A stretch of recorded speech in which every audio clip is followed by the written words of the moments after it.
That's called the CVRT range, Combat Vehicle Reconnaissance Tract. Now the important word is reconnaissance, recon. It's all about going to have a look, find out what the enemy is up to, find out his strengths and dispositions. And this vehicle is admirably fitted out for that. It's very light, it weighs about 8 tons, aluminium armour, so it's air forceable, but it has got about a potent 30mm Bovington cannon in the turret. Now the whole thing about it though is a reconnaissance vehicle. He's there to find out what the enemy's up to. It's not there to get shot at. So ideally what you need is something that's reasonably stealthy, but also quite fast, so it can extricate itself from any problems it might come across. And this vehicle is fast. This is a tracked vehicle that will do 60 miles an hour on the road. I know quite a few cars I don't have difficulty doing that, but this is a tracked vehicle, as I said, to do 60. The first version, so you've got a number of different varieties. You've got Scimitar, which is this particular one. You've got Scorpion, you've got Saladin. There's a whole range of these vehicles designed to do different things. And to start off with, they actually have the same engine as an E-type Jaguar. You go to the museum, you can see one, and that's why they are so fast. Very good cross country, very amazingly good fun to drive. As I said, the Radon cannon is quite pokey, but if you're in a reconnaissance vehicle, you've got enemy bands tanking off the outside, frankly, you are doing something wrong. Now, a lot of reconnaissance work these days obviously is done with drones, it's done with satellites. Back in the day, you had to go and take a look. And that's what this vehicle is designed to do. There is a crew of 3 in there, so you've got the commander in the turret, in the wave. You have got the driver up front there, and then you've got a gunner who will operate that Radon cannon. It can provide a bit of fire support. The other version of this particular vehicle, you're going to have a look in the tanks action display. Scorpion. Did anyone here have the Action Man tank when they were little? Yes! That is modelled on the Scorpion, which is basically this vehicle with a slightly different turret. So this is a recce vehicle, lightly armoured, fast, air portable. Its job is to go and take a look and use those 2 antennae to radio areas on the back to report back what it sees. Very, very good little vehicle, very fast indeed.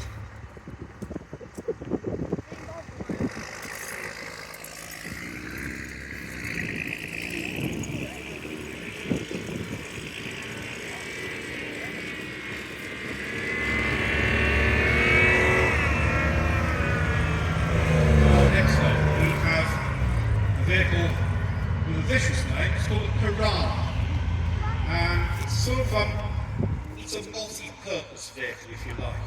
It It's made by a company called Moab in Switzerland, sold all over the world. A lot of these have been reproduced. It's been produced since the 1970s, still in production today. It's a very, very useful vehicle. It's also very versatile. It comes in 4x4, 6x6, 8x8, so 8-wheel drive like this one, or 10x10. And it can fulfill a variety of roles. It can act as an armoured personnel carrier. There is a patrol version. It can be used as an ambulance, used as a recovery vehicle. Now the advantage this has got, talking about reconnaissance, this has got wheels, obviously. It's all-wheel drive. That's kind of handy because tracks are noisy. Wheels are a lot quieter. They're not quite as good in the worst sort of terrain as tracks, but they will do the job. And as I said, the idea is go, take a look, see what the enemy's up to, and then report back. Don't get shot at. So having a nice quiet vehicle like this one, relatively quiet, is a thoroughly good thing. Crew of 3, and the turret has got the Bushmaster cannon. That is a pokey little 2.5 centimetre cannon, called a chain gun. It'll either fire single shot, bursts, or fully automatic. That is a very destructive weapon. So you can actually use it to put down fire support. In the back, space for a number of infantrymen, depending on the size. So it's a good, versatile vehicle. It's got a boat-shaped hull, so it's more or less amphibious. You might not end up, if you picture it, you might not end up entirely where you want it to come out far back, but it's a vehicle that can actually cope with most things. And it's been used for counterinsurgency, it has been used in places like Bosnia. Very good vehicle, used for large numbers. The other thing I might just point out on this one, on either side of the turret, you can see those little bits of 4 tubes. They are particularly useful for reconnaissance vehicle. They are multi-bank smoke grenade options. So if you come around the corner, there's a big old main battle tank sitting there, with the turret swinging around towards you. You press a couple buttons and you drop a white phosphorus smoke screen in front of yourself to enable you to make a retreat. Most of these vehicles, a lot of vehicles in use there, you'll see they have smoke grenade launchers. It's a very, very useful adaptation. So that is the Moab Piranha. It's the double draft used by dispatch.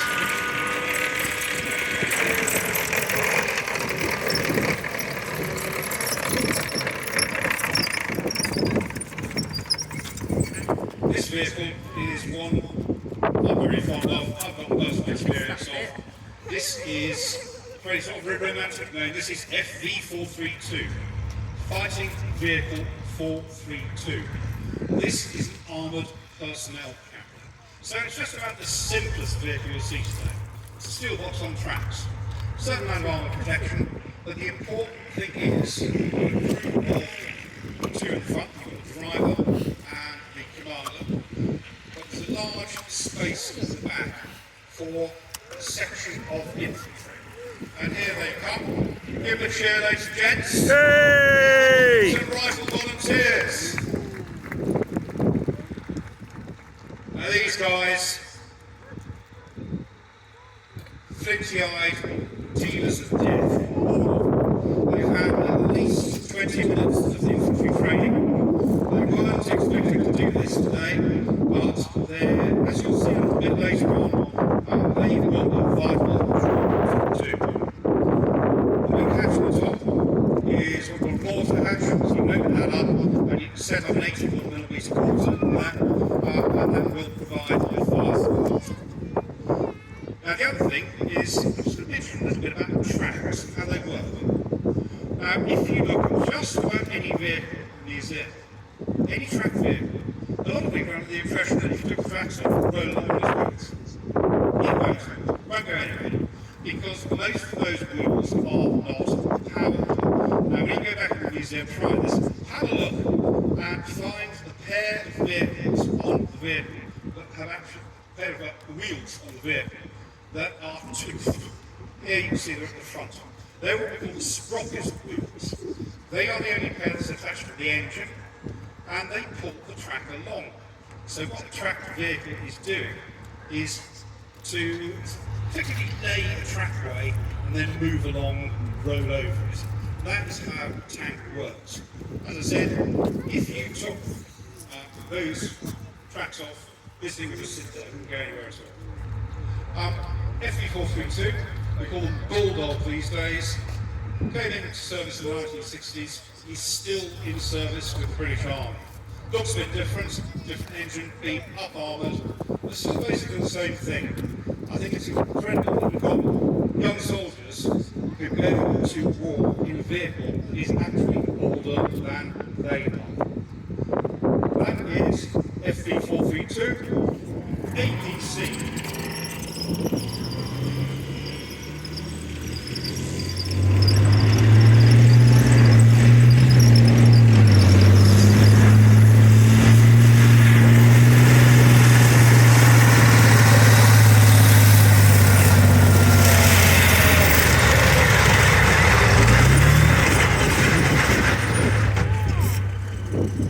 This is the tank museum, so obviously we need a tank. But none better than this. This is British Army's Challenger 1. It's what we call a main battle tank, the MBT. What does an MBT do? Very simple. Kills other tanks. And it's very well equipped to do that. That 120mm gun swinging round towards you, the L11 gun, is a very powerful weapon indeed. Challenger 1 holds the world record for a tank-on-tank kill in combat. In the First Gulf War, one of these knocked out an Iraqi T-tank, range of 5.1 kilometres in one round. That's about 3 miles away. Chances are that T-tank didn't even know they were there. Inside, you have a crew of 4. So you've got the commander, he's got a cupola there with vision kit and different types of machine gun. Next to him, you see his head sticking out of his hatch, that's the loader. So the commander runs the show, the loader is his job to load the gun. Now some people like automatic loaders. We don't in the British Army, we tend to think it's better off done by a very strong bloke. And these rounds are big and they are heavy, they're going to 2 pieces. He also has a job as a loader operator, and he has the job of keeping the comms kit on the desk. That's safe work. We've then got the gunner. Very obvious, he has a very sophisticated togs, firing system, fire control system. It will operate at night, it will operate in conditions of fog, very, very effective indeed. And then you have a look right in front, just about see his helmet sticking out. There, of course, is the driver. Now, at the moment, he's sitting up, but going to combat, he'll need to close his hatch, and he will drop the back of the seat. He actually drives the thing lying down, using 2 short steering wheels. It's about 70 tons of weight, this. It's also very well protected, very well armed. It has got some armour, a type of chopper. In the old days, tanks were just made of steel, so just a load of metal between you and him coming round. These days we've discovered there are better ways of doing it. This is what we call composite armour. So each of those flat plates is a sandwich of different materials. Steel, lighting polymer, ceramic tiles, depleted uranium. The idea is to round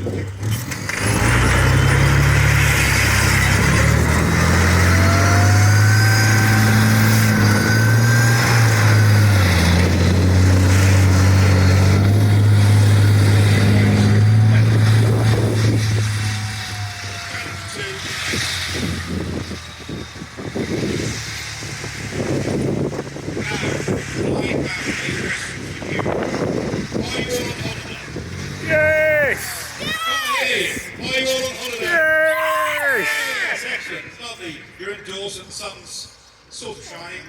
Right, we're on holiday. We're switched off. You haven't been seeing the news, you haven't read the paper this morning. We have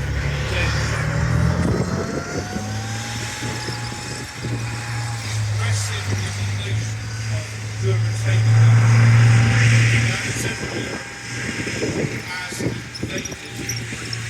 In fact, they're not bringing army, they've invaded Dorset. They landed on Paul Harbour and they are on their way in. Now, we don't quite know what we're up to. Ruritanians, they're a nasty lot. They're a bunch of very well drinking.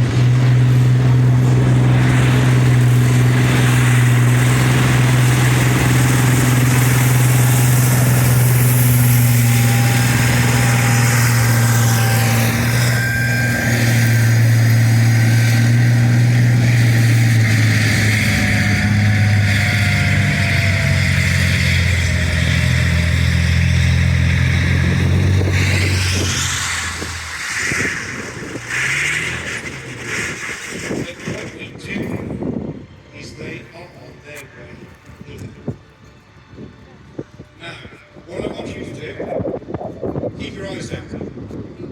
If you see anything that looks out of place, anything that looks suspicious, you tell me about it. What, where? What, behind it? Oh, my word. That's a Ruritanian soldier. Just fired a bazooka at our chapter 2 squad of hit.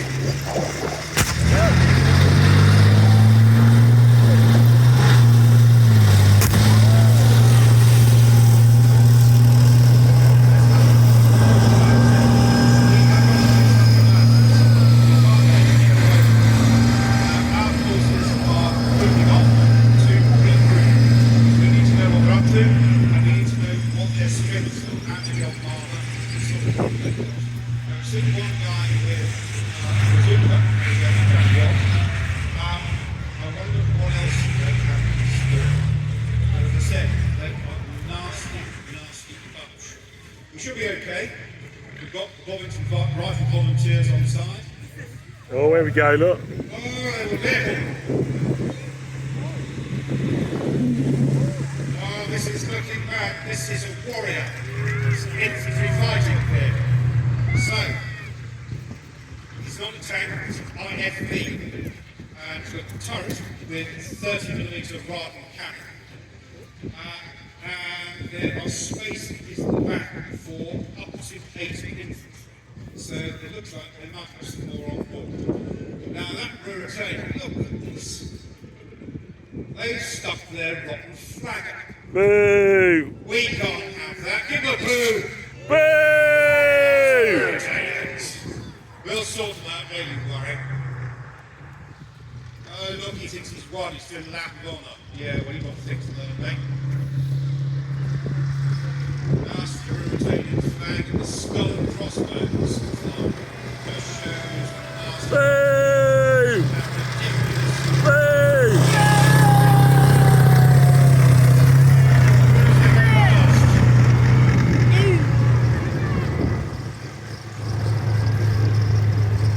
Total West Midlands, what's that for? Being first in the attitude. Now, the warrior is moving around, moving into what we call a hold down position. So he's not quite sure what's happening. He's seen our forces. So he's in a hold down position. The chances are he's going to bring down fire on probably our reconnaissance vehicles are really out now. So we have got Scimitar coming around. Scimitar, wrecking vehicle, lightly armoured, come to take a look. Behind that we've got the Piranha. And then the FV432 with that infantry is moving up into position. Now, what's going to happen now? Right. Firing. 30mm rifle cannon scored a hit on the Piranha. There's a bit of smoke coming up. Don't look knocked out to me, fortunately. There's quite a lot of smoke coming. That's quite a powerful gun. Now, we have our own wheels. They're going to be opting around to soften things up. They're going to use our armour.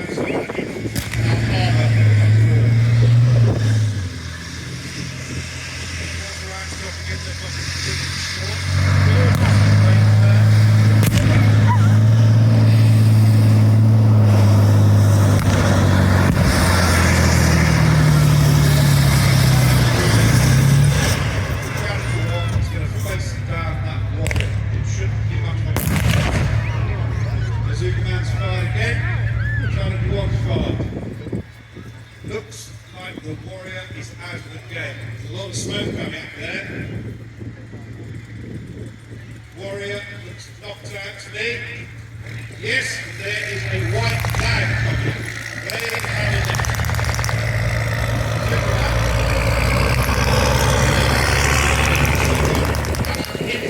not going forward as well. Take a look over on that side of the arena. Forward rifle volunteers coming forward. They are using fire movement, which is not in back elder. They are one section is providing covering fire, the other section moves forward. And they are making their way into the enemy camp. Oh, he's got his hand up. Bazooka Man has no fighting in this one. His armoured vehicle is knocked out. He realises the game is up. The horrible Eurasian flag is coming down. And the Union Jack is going up. Hurrah! Hurrah! Right, that's all I'm doing for now. That's just the outside battle at Bovington Tank Museum. Okay, cheers, bye.